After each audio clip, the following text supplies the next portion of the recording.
குரு வம்சம். இந்த கௌரவர்கள் எல்லாம் அதனாலே அவர்களுக்கு குரு வம்சத்தில் பிறந்ததுனால கௌரவர்கள்னு பேர். நம்ம குமாரனுடைய புகழ் சொல்லக்கூடிய மதம் கௌமாரம்னு சொல்கிறோமில்ல, அது மாதிரி குரு வம்சம் கௌரவர்கள், பாண்டவர்கள் பாண்டுவ வச்சு பேர் வந்தது. இருங்க, குரு வம்சம் வந்தது. குரு வம்சத்தில் ஒரு ராஜா. இதிலிருந்து கதையை புரிஞ்சுக்குங்க, விவரம் சொல்லணுங்கிறதுக்காக எல்லாம் சொல்கிறேன்.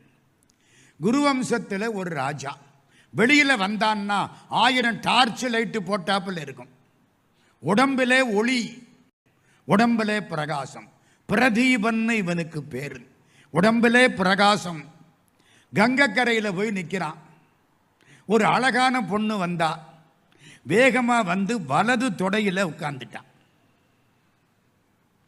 உட்கார்ந்துட்டு திரும்புறா. இவன் முழிக்கிறான், என்னை கல்யாணம் பண்ணிக்கோ. இவன் சொல்றான், வலது பாகம் வலப்பாகத்து தொடை மகனுக்கு, இடப்பாகத்து தொடை தான் மனைவிக்கு. நீ வலது காலில் உட்கார்ந்ததுனால நான் உன்னை கல்யாணம் பண்ணிக்க முடியாது. நீ எனக்கு மகள், என் மகன் இருக்கான், அதனாலே மருமகள். அவ சொல்றா, நான் கங்கை, நீ மட்டும் என்னை கல்யாணம் பண்ணிக்க நினைச்சிருந்தா என் பார்வையினாலே உன்னை எரிச்சிருப்பேன். நீ நல்லவன், ஒழுங்கா சொல்லிவிட்டே, நான் தான் உனக்கு மருமகள். உன் பிள்ளைகிட்ட சொல்லு.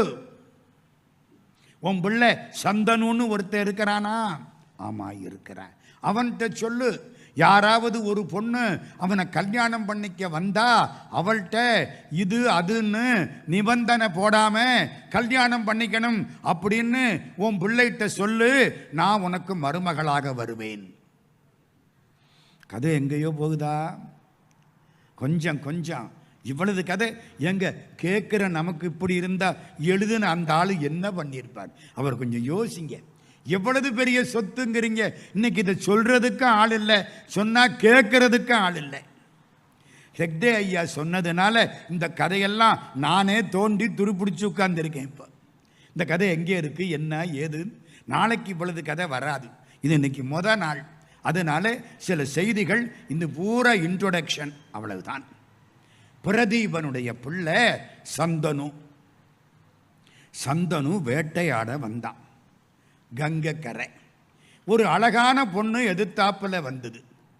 இவன் அந்த பொண்ணை பார்த்தான். அந்த பொண்ணு வந்துட்ட வந்தது, நீ என்ன கல்யாணம் பண்ணிக்கிறியா? அப்பா அன்னைக்கே சொல்லியிருக்கார், யாராவது ஒரு பொண்ணு எதிர்த்தாப்புல வந்தா எந்த நிபந்தனையும் இல்லாமல் கல்யாணம் பண்ணிக்கோ. அந்த பொண்ணு வந்து கேட்டுதா, சரி கல்யாணம். ஆனால் ஒன்று என்ன, நான் என்ன பண்ணனாலும் கேட்கப்படாது. சரி, அழகா இருக்கிறேன், கல்யாணம் பண்ணிக்கிட்டேன். அழகா ஒரு ஆண் குழந்தை பிறந்தது. தூக்கிவிட்டு போய் கங்கையில் போட்டு விட்டான். ஐயோ ஐயோ, என் புள்ள மூத்த புள்ள ஒன்றும் கேட்கப்படாதுன்னு இருக்கா, கேட்டால் இவ போயிடுவா. 2வது பிள்ளை 3, 4, 5, 6, 7 பிள்ளை கொண்ட கங்கையில் போட்டுட்டான். பிறக்க பிறக்க கொண்டே போடுறது. 7 பிள்ளையும் போச்சு.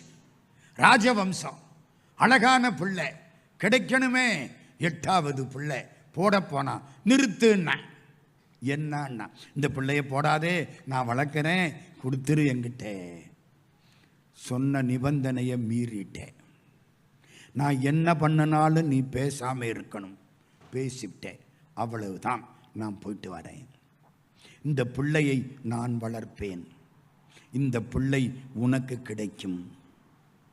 இவன் என்ன சொன்னா, இந்த பிள்ளை இருக்கட்டும், இப்போ வா, இன்னொரு பிள்ளை பெற்றுக்குவோம், 2 பிள்ளையா இருக்கட்டும், நமக்கு ஒத்த பிள்ளையும் பிள்ளை இல்லை, ஒத்தி வச்ச காணியும் காணி இல்லை, அதுக்கப்புறம் 2 பேரும் சொர்க்கத்துக்கு போவோம்.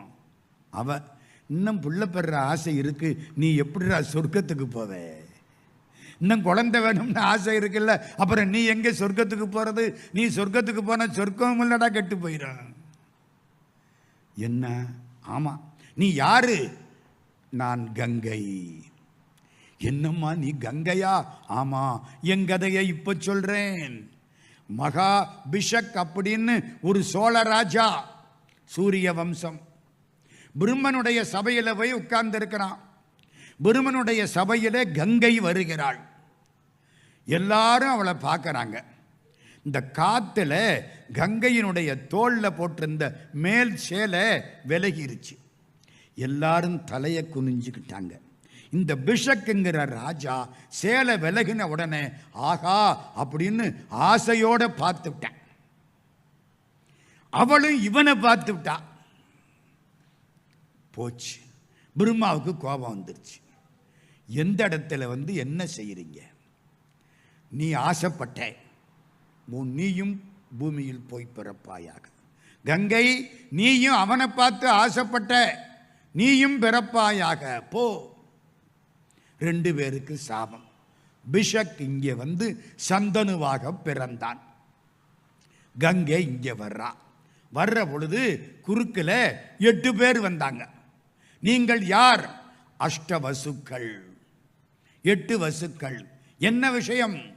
8 வசுக்களும் வசிஷ்டர்கிட்ட போனோம். அவர் நல்ல சாப்பாடு போட்டாரு. அவர்கிட்ட காமதேனு இருக்கு, நினைச்சதை கொடுக்கிறது காமதேனு. சாப்பாடு போட்டாரு, எல்லாரும் சாப்பிட்டாங்க. இந்த பையன் இருக்கானே பிரபாசன்னு இவனுக்கு பேரு. ஆமா, இவன் பொண்டாட்டிக்கு காமதேனு பாலை வாங்கிக்கிட்டு போய் கொடுத்தான். அந்த பெண்டாட்டி கேட்டா, காமதேனு பால் இப்படி இருக்கே, அந்த காமதேனுவே கொண்டாந்தா தேவையில்லையேன்னா. பொண்டாட்டி பேச்ச கேட்டு வசிஷ்டரிடத்துல காமதேனுவை திருடிக்கிட்டு போனேன். நாங்கள் 7 பேரும் துணைக்கு போனோம். வசிஷ்டர் பார்த்துட்டார். 8 பேருக்கும் சாபம் கொடுத்தார். 8 பேரும் பூமியில் போய் பிறப்பீர்கள். காலில் விழுந்தோம். நீங்கள் 7 பேரும் சீக்கிரம் இங்கே வருவீர்கள். இந்த பெண்டாட்டி பேச்சை கேட்டு காமதேனுவை தள்ளிக்கிட்டு போனான் பாரு பிரபாசன், இவன் பூமியில் பல ஆண்டுகள் வாழ்வான். பெண் இன்பம் இல்லாமலே வாழ்வான். இந்த பொண்ணுக்கு ஆசைப்பட்டு தானையா காமதேனுவை பிடிச்சிக்கிட்டு போ பார்த்த. பெண் இன்பம் இல்லாமல் வாழ்வான். போ. கங்கா மாதா, என்ன நாங்கள் 8 பேர், நீ இந்த சந்தனுவோட சேர்ந்து எங்களை பெற்று ஆத்துல போட்டுரு. எங்க 7 பேர் கதைக்கு சீக்கிரம் முடிஞ்சிடும். இவன் தான் பிரபாசன், இவனை மட்டும் வளர்த்து ஆளாக்கி கொஞ்ச காலத்துக்கு இவன் இருக்கட்டும். எல்லாம் ஃப்ளாஷ்பேக்கு. நம்ம என்னமோ சினிமாவில் பார்க்குறோம். இந்த ஜெயிலில் ஒருத்தர் உட்கார்ந்து இருப்பார் கல் உடைச்சிக்கிட்டு. நீங்கள் ஏன் இங்கே வந்தீங்க? அது பெரிய கதையும் பார். டொண்டன் டொடாயின்னு ஒரு சவுண்டு கொடுப்பாங்க. நம்ம கதை பழைய கதையெல்லாம் ஓடும். 3 மணி நேரத்துக்கு ஓடும். நமக்கு இந்த கதை மறந்து போயிடும். ஃப்ளாஷ்பேக். இன்னும் உங்களுக்கு தான் ஃப்ளாஷ்பேக் தெரியுமா? மகாபாரதத்தில் வியாசர் ஃப்ளாஷ்பேக் எழுதுகிறார். பெரிய புராணத்தில் சேக்கிழார் ஃப்ளாஷ்பேக் எழுதுகிறார். எப்போ? 1000 வருஷத்துக்கு முன்னாலே. அவ்வளவு பேர் இலக்கியங்கள். சரியா போச்சா? 36 வருஷம் முடிஞ்சுது. சந்தனு மகாராஜா கங்கக்கரையில் நிற்கிறான். 36 வருஷத்து இளைஞன் கம்பீரமா அம்பு எய்து கங்கையினுடைய வேகத்தை நிறுத்துகிறான். அம்புனால கோட்டை கட்டுறான், செவர் வைக்கிறான். கங்கை தயங்கி நிற்கிது. யாரா இவ்வளவு பெரிய வீரன்? பார்த்தா அழகான வீரன். நீ யாரப்பா? காங்கேயன். கங்கையினுடைய பிள்ளைக்கு என்ன பேரு? காங்கேயன். முருகனுக்கு பேரு காங்கேயன். கங்கையினால் கொண்டு வரப்பட்டதுனாலே காங்கேயன். என்ன செய்கிறாய்? கங்கையை தடுக்கிறேன். முழிக்கிறான். கங்கை வந்துடுறான். இதுதான் உன் பிள்ளை. 36 வருஷத்துக்கு முன்னாலே நான் இவனை எடுத்துக்கொண்டு வளர்த்தேன். வளர்ந்திருக்கிறான். பரசுராமரை வெல்லக்கூடிய ஆற்றல் வாய்ந்தவன் காங்கேயன். உன் பிள்ளையை ஏற்றுக்கொள். கங்கை மறைஞ்சிட்டா. சந்தனு மகாராஜா 36 வருஷத்து காங்கேயனை கூட்டிக்கிட்டு வந்துட்டார். கொஞ்ச காலம் ஆச்சு.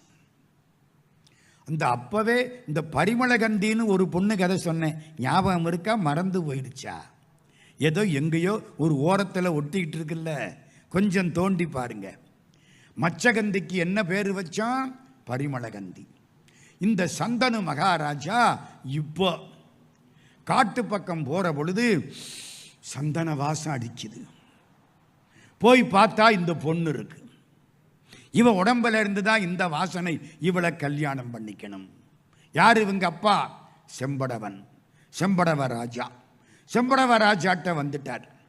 உன் பொண்ணு பரிமளகந்தி, நான் கல்யாணம் பண்ணிக்க ஆசைப்படுறேன். நான் தான் சந்தனு மகாராஜா, சந்திர வம்சத்து மகாராஜா. மகாராஜா, நீங்கள் கல்யாணம் பண்ணிக்க நினைக்கிறது தப்பு இல்லை, என் பொண்ணுக்கு கொடுத்து வைக்கணும். ஆனால் ஒன்று என்ன, நாளைக்கு என் பொண்ணு வயிற்றில் ஒரு பிள்ளை பிறந்தா அந்த பிள்ளைக்கு உங்கள் ராஜ்யம் கிடைக்காதே. ஆமாம், உங்களுக்கு ஒரு பிள்ளை இருக்கானே காங்கேயன், அவனுக்குத்தானே ராஜ்யம் கிடைக்கும். என் பொண்ணு உங்கள் வீட்டில் மனைவியாக இருக்கலாம், முடியாது. என் பேரனுக்கு ராஜ்யத்தை கொடுக்கறதா இருந்தால் இந்த பொண்ணை உங்களுக்கு கல்யாணம் பண்ணி கொடுப்பேன், இல்லைன்னா மாட்டேன். வந்துட்டார். காங்கேயனை விட்டுற முடியுமா? வீராதி வீரன். மனசுக்குள்ளே வருத்தம். கவலை வந்தால் என்ன ஆகும்? உடம்பு இளைக்கும். கவலை, ராஜா இழைச்சிட்டார். புள்ள வந்தான். அப்பாட்ட கேட்டால் ஒன்றும் சொல்லலை. கெட்டிக்கார பையன்.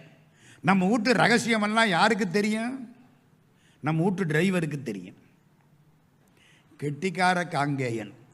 அப்பா போன தேருக்கு சாரதி யார்றான்னு, அந்த அவன் தான் தேர் சாரதியை பிடிச்சான். என்னடா அப்பா அப்படி இருக்காரு, அவன் எங்கெங்கே போனான்னு தெரியுமில்ல, கதையெல்லாம் தெளிவாக சொல்லிவிட்டான். ஓ, செம்படவராஜா அந்த பொண்ணு அது கிடைக்கலன்னு அப்பா இப்படி ஆயிட்டாரா, நான் போய் பார்க்குறேன். செம்படவராஜாட்ட காங்கேயன் போயிட்டான். எங்கள் அப்பாவுக்கு உன் பொண்ணை கொடுக்கணும். அதெல்லாம் சரி, நாளைக்கு நீதானையா இளவரசன், நீதானே சக்கரவர்த்தி, நான் விட்டு கொடுக்குறேன். இந்த சித்தி வயிற்றில் பிறக்கிற பிள்ளைக்குத்தான் ராஜ்யம், நான் விட்டு கொடுக்குறேன், எனக்கு வேண்டாம். நீ விட்டு கொடுப்ப, நாளைக்கு உனக்கு கல்யாணம் ஆகி ஒரு பைய பிறந்தா பாட்டன் சொத்து பேரனுக்கும்பானே. அப்படியா? நான் இந்த உடம்பில் உயிர் இருக்கிற வரை எந்த குழந்தையையும் உற்பத்தி பண்ண மாட்டேன், பிரம்மச்சரியத்தோடு இருப்பேன். மேலே இருந்து சத்தம், பீஷ்மன் பீஷ்மன் பீஷ்மன். பீஷ்மன்னா பயங்கரமாக சபதம் செய்தவன். அப்பாவுக்காக வேண்டி நான் யாரையும் திருமணம் செய்து கொள்ள மாட்டேன். அதனால இவனுக்கு பீஷ்மன். தந்தை இனி தூரத்தான சாட்சியும் தையலர் தம்முறவும் இனி இந்த உலகில் விரும்புகிறேன் என்றது எம் அன்னை செய்த உள்ளம். பீஷ்மன் பீஷ்மன் பீஷ்மன். இந்த பரிமளகந்திக்கு இப்ப பேர் என்ன தெரியுமா? சத்தியவதி. இவளுக்கு தான் எத்தனை பேரு? முதல்ல பேரு மச்சகந்தி, அப்புறம் பரிமளகந்தி, இப்போ சத்தியவதி. கல்யாணம் ஆச்சு. ராஜாவுக்கும் சத்தியவதிக்கும் கல்யாணம். பீஷ்மாச்சாரியார் பாட்டனார் கம்பீரமா நின்று அப்பா கல்யாணத்தை நடத்தி வச்சார். 2 பிள்ளை பிறந்துச்சு இவங்களுக்கு. சித்திராங்கதன், விசித்திர வீரியன், 2 பிள்ளை பிறந்துச்சு. இந்த சித்திராங்கதனுங்கிறவனுடைய பேரு யாரோ ஒரு கந்தர்வன் பேரு. அந்த கந்தர்வன் ஒரு நாள் வந்து, எதனட என் பேரை நீ வச்சிருக்க அப்படின்னு கோபத்தில் இவனை குத்தி கொலை பண்ணிட்டு போயிட்டான். இதெல்லாம் கூட நடந்திருக்கு. என் பேரை நீ எப்படி வைக்கிறது? உலகத்தில் என் பேரு தான் புகழ் பெற்ற பெயர். சித்திராங்கதன் இறந்து போயிட்டான். இன்னும் எத்தனை பிள்ளை மிச்சம்? ஒத்த பிள்ளை விசித்திர வீரியன். இவனுக்கு கல்யாணம் பண்ணணும்.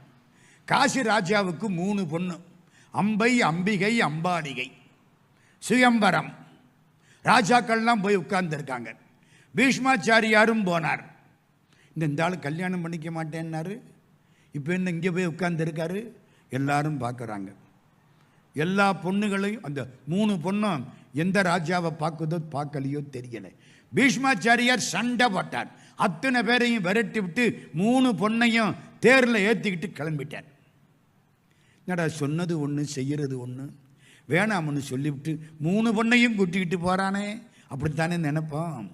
விசித்திர வீரியனுக்கு 3 பொண்ணையும் கல்யாணம் பண்ணி வைக்கிறேன்னு சொன்னார். தம்பிக்கு அந்த காலத்து பழக்கம். 3 பொண்ணு, அம்பிகை, அம்பாலிகை ஒத்துக்கிட்டாங்க. அந்த அம்பை இருக்கிறா பாருங்க, அவ ஒரே வார்த்தை சொன்னான், இந்த கல்யாணம் எனக்கு சம்மதம் இல்லை. ஏன்? சால்வ மகாராஜாவை நான் காதலிக்கிறேன். இவன் என்ன சொன்னான், அப்படியா, அப்படின்னா நீ அங்கேயே போயிடு, இங்கே வேண்டாம். சால்வ மகாராஜாவிடத்திலே அம்பை போனாள். சால்வன் என்ன சொன்னான் தெரியுமா, என்னை ஜெயித்து உன்னை கொண்டு போய்விட்டார்கள், நான் திரும்ப உன்னை வாங்கி கொள்ள மாட்டேன், நான் தோற்கடிக்கப்பட்டவன், எனக்கு அவமானம், மாட்டேன், தள்ளிவிட்டான். இங்கே வந்தா இவன் என்ன சொல்றான், இன்னொருத்தனை காதலிச்ச பொண்ணை நான் கல்யாணம் பண்ணிக்க மாட்டேன். இந்த பந்தை அங்கே அடிச்சு இங்கே அடிச்சு திருப்பி திருப்பி வருது பாருங்க. அந்த பொண்ணு என்னதான் பண்ணுவா, கோபம் தாங்கலை.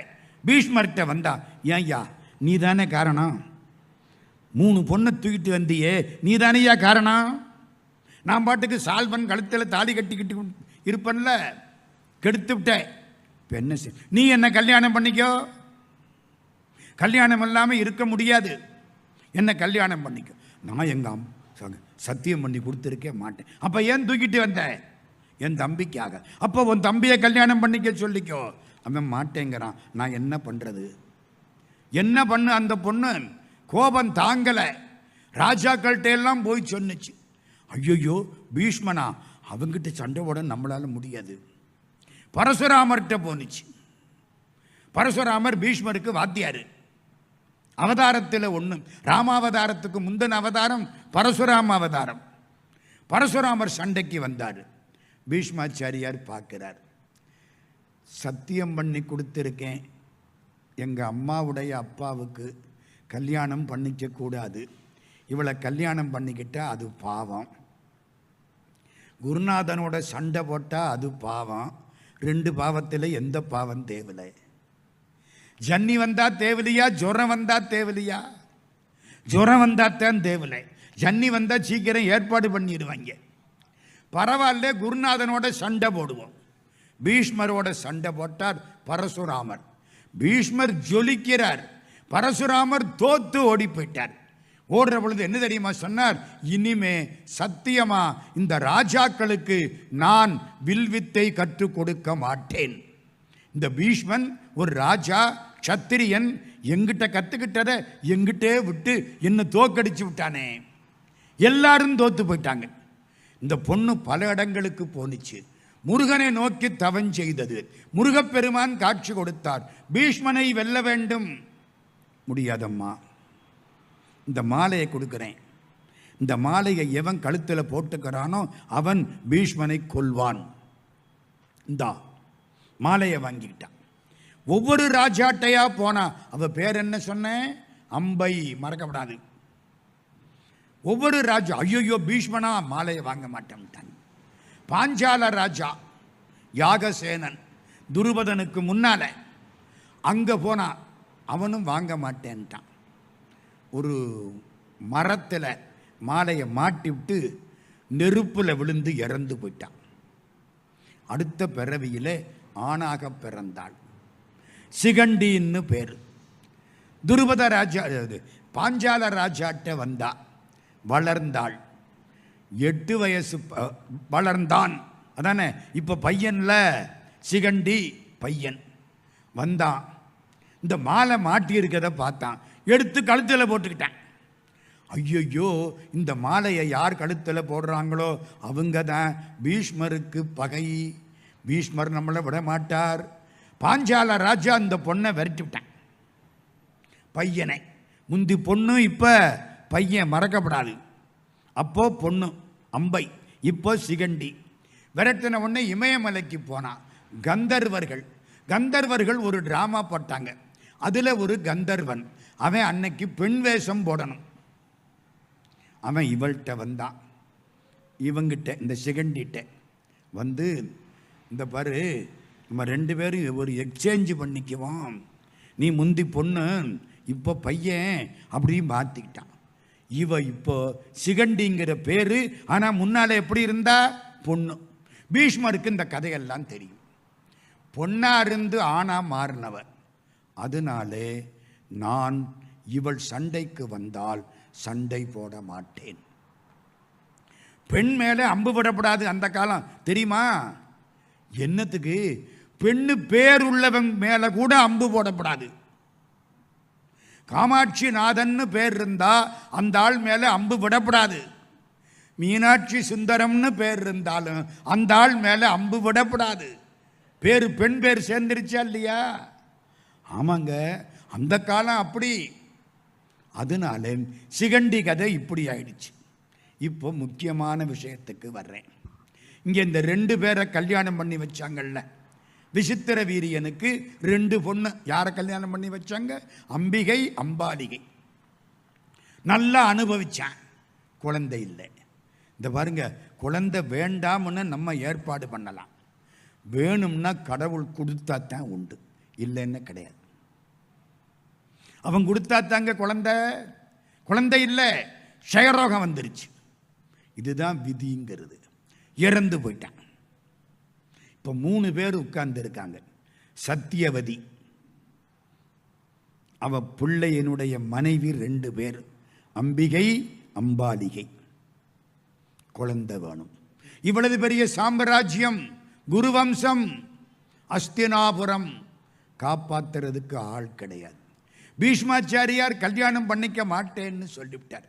சத்தியவதி கூப்பிட்டா பீஷ்மனை, பீஷ்மா நீ எனக்கு புள்ள, ஆமா நான் சொல்றேன் கேள். கேட்கிறேன், கல்யாணம் பண்ணிக்கோ. தாயே, கொடுத்த சத்தியம் கொடுத்தது தான். பின்னால பீஷ்மர் ஒரு நாளைக்கு வரப்போறார். நான் அப்போ இந்த கதையெல்லாம் சொல்ல மாட்டேன். இன்னைக்கு வியாசருக்காக வர்றேன். என்ன, இப்ப வியாசர் ஒரு முக்கியமான காரியம் செய்ய போறார். சரி, நான் கல்யாணம் பண்ணிக்க மாட்டேன். அப்ப என்ன பண்றது? ராஜ்யத்துக்கு ஆண் வாரிசு வேணுமே. அம்மா, என்ன, ஓம் புள்ள வியாசன், பராசர முனிவருக்கும் உனக்கும் தீவில் பிறந்தவன் வியாசன். நீ அப்போ மச்சகந்தியாயிருந்தாய், அதுக்கப்புறம் பரிமளகந்தியாக மாறினாய். அந்த வியாசன் ஓம் புள்ள. சத்தியவதி அம்மா, அந்த பிள்ளைய கூப்பிடு. வந்துட்டார் வியாச பகவான். கருன்னு திருமேனி, கிருஷ்ணம்னா கருப்பு முடி, அவ்வளவு முடி, காட்டாள் மாதிரி. அம்மான்னு காலில் விழுந்தார்.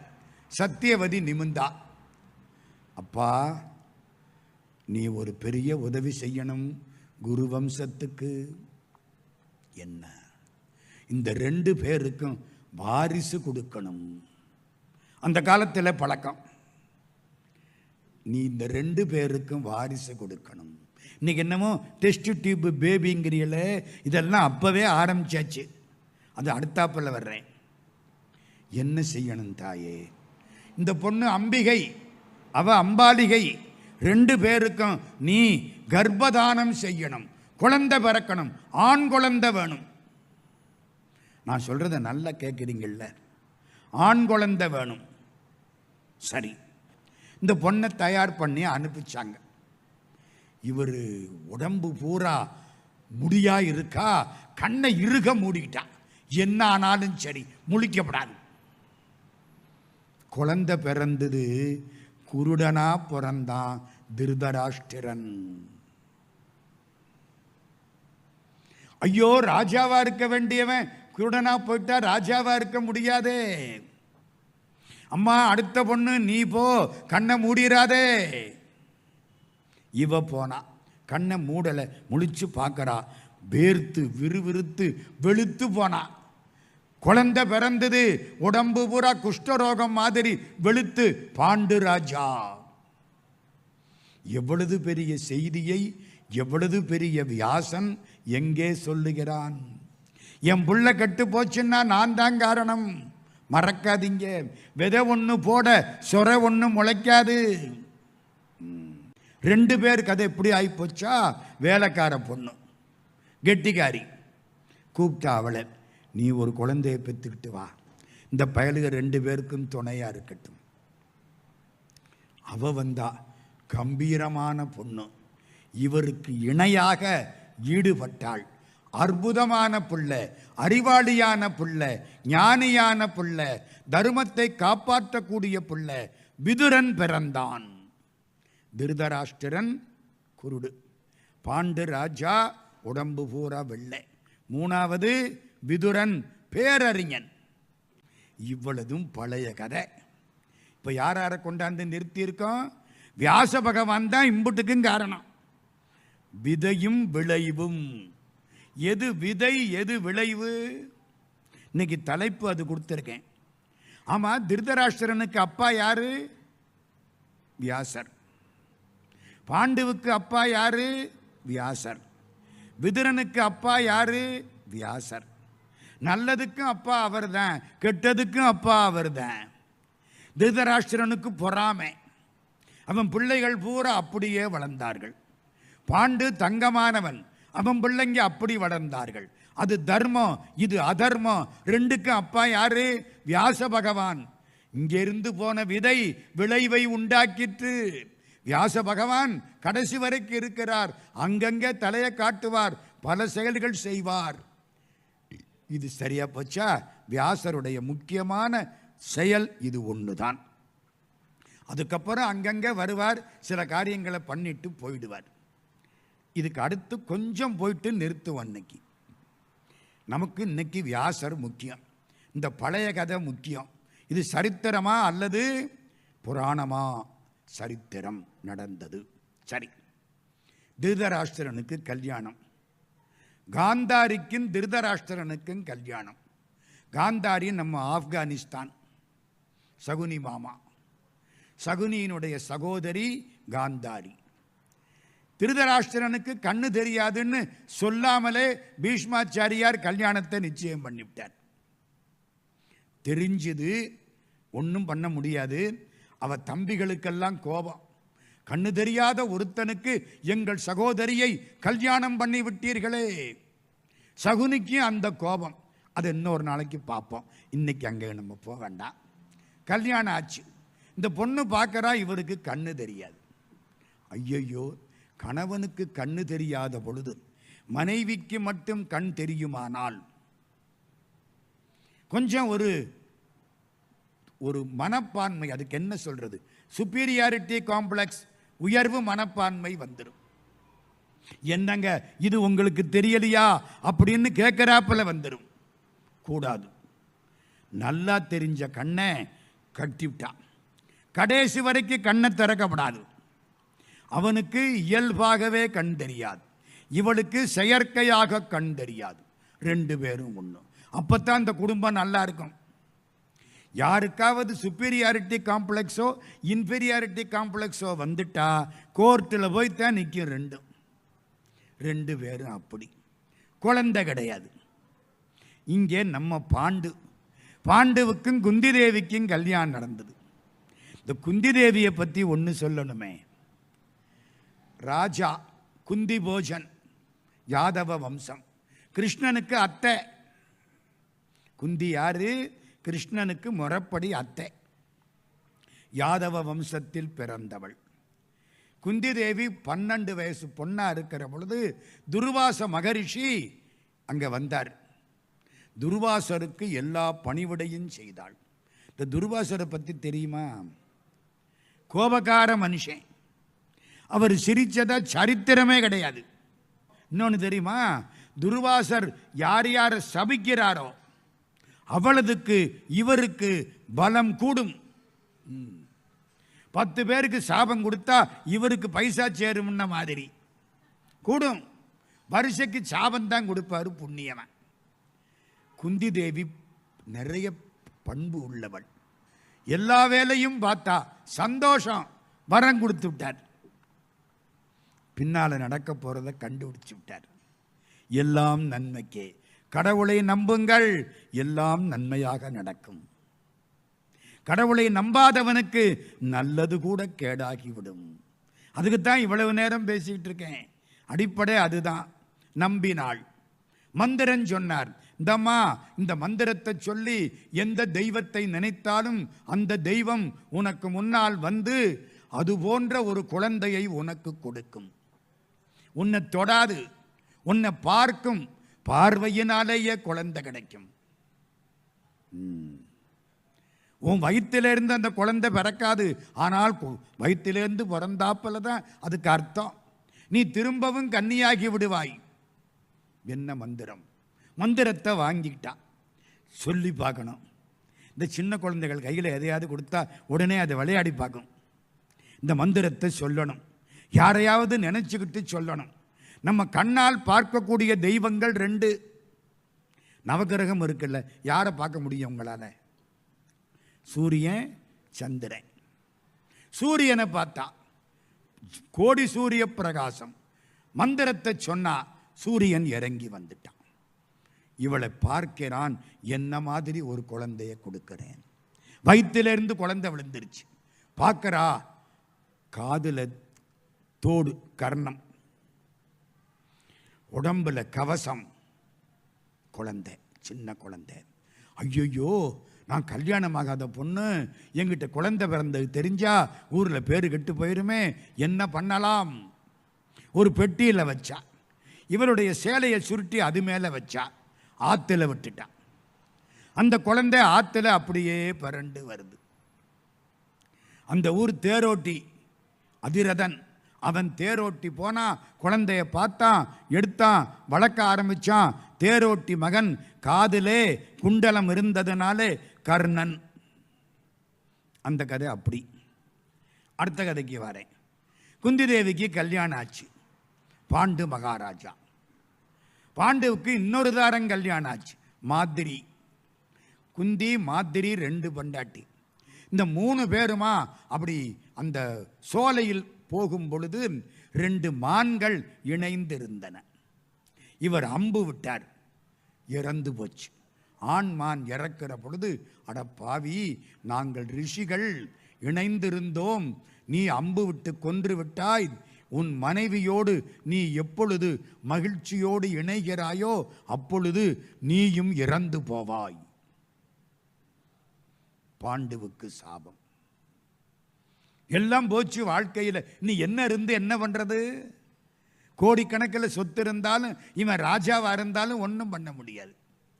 என்னடா பண்றது? குழந்தை கிடையாது. குந்தி தேவி அப்பத்தான் குந்தி தேவி சொல்றா, துர்வாசர் எனக்கு வரம் கொடுத்தார். எம்மா, அந்த வரத்தை பயன்படுத்தி இந்த ராஜ்யத்துக்கு குழந்தைகளை உண்டாக்கு. தருமராஜா தரும தேவதையை நினைத்தாள். குழந்தை பிறந்தது. தர்மராஜா. காந்தாரிக்கு செய்தி தெரிஞ்சுது. ஐயோ, எனக்கு கல்யாணம் ஆகி இத்தனை மாசம் ஆச்சே, குழந்தை இல்லையே, அவளுக்கு மட்டும் ஆண் குழந்தை பிறந்துருச்சே, ஐயோ, வயிற்றில் அடிச்சுக்கிட்டா. இத்தனை காலமா கர்ப்பம், குழந்தை பிறக்கலைங்கிற கோபத்தில் வயிற்றில் அடிச்சுக்கிட்டாளா, கலைஞ்சு செதஞ்சு ரத்தம் கொட்டிருச்சு. வியாச பகவான் வந்துட்டார்.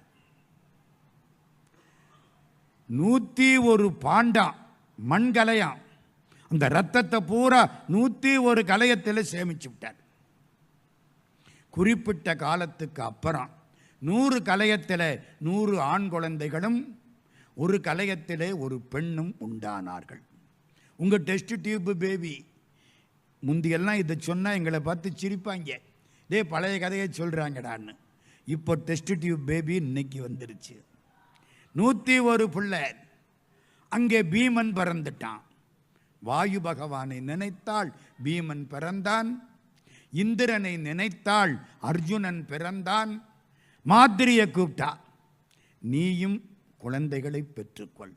மங்களம் என்ப மனைமாட்சி, மற்றதன் நன்கலம் நன்மக்கட்பேறு. உனக்கு மந்திரம் சொல்றேன், யான் பெற்ற இன்பம் பெருக இவ்வையகம். மந்திரம் சொன்னான். அஸ்வினி தேவர்களை நினைச்சா 2 பிள்ளை, நகுலனும் சகாதேவனும். மொத்தம் 5 பிள்ளை. இங்கே ஒரு நாள் காட்டுக்குள்ள மாதிரியும் பாண்டுவும் போற பொழுது, பாண்டு தன்னை அறியாமல் மாதிரியோடு இணைந்தான். சாபத்தினாலே அவனும் இறந்தான். அவன் இறந்ததை பார்த்து அவளும் இறந்தாள்.